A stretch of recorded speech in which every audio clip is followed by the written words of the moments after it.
Assalamualaikum warahmatullahi wabarakatuh. Perkenalkan, nama saya Muhammad Husaini Mubarok dari kelas D Penyelesaian Sengketa Ekonomi Syariah. Di sini saya akan mereview makalah dari kelompok 2 dengan tema pengertian hukum acara dan penyelesaian sengketa ekonomi syariah. Adapun materi yang akan saya review adalah isi dari pembahasan makalah tersebut. Langsung saja, materi yang pertama yaitu pengertian hukum acara. Hukum acara adalah suatu aturan yang mengatur tata cara dalam mengajukan suatu perkara ke pengadilan, serta cara-cara hakim dalam memberikan sebuah keputusan.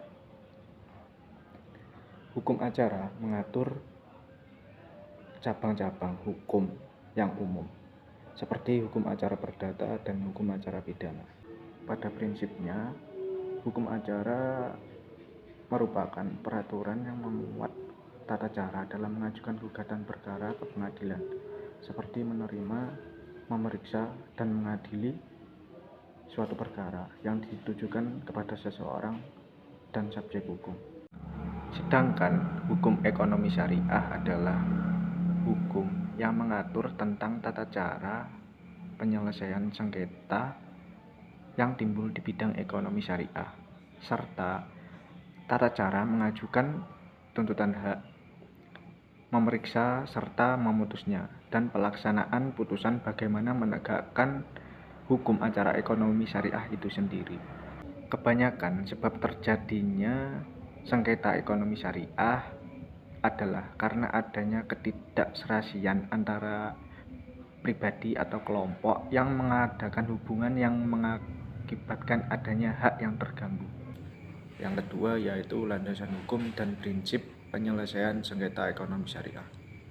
Yang pertama yaitu undang-undang, yang kedua Fatwa Dewan Syariah Nasional atau DSN, yang ketiga akad perjanjian atau kontrak, dan yang keempat fikih dan usul fikih, yang kelima adat kebiasaan, yang keenam kompilasi hukum ekonomi syariah atau KHES, dan yang terakhir jurisprudensi dan doktrin ekonomi syariah.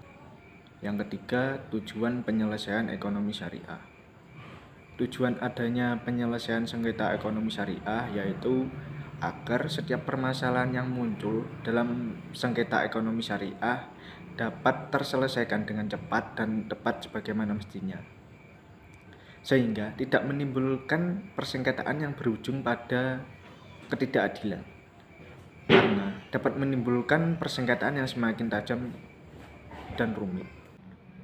Adapun cara penyelesaian melalui jalur non-litigasi atau di luar pengadilan terdiri dari 5 cara, yaitu yang pertama yaitu konsultasi atau meminta bantuan atau saran untuk menyelesaikan masalah tersebut.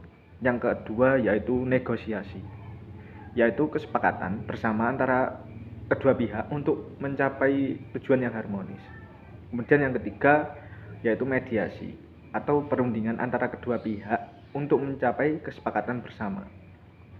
Kemudian yang keempat ada konsiliasi, yaitu menengahi para pihak untuk mencari solusi yang terbaik. Dan kemudian yang kelima yaitu penilaian ahli atau pendapat para ahli dalam menyikapi permasalahan tersebut.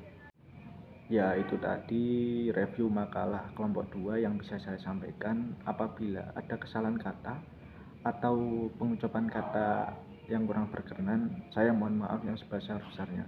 Wassalamualaikum warahmatullahi wabarakatuh.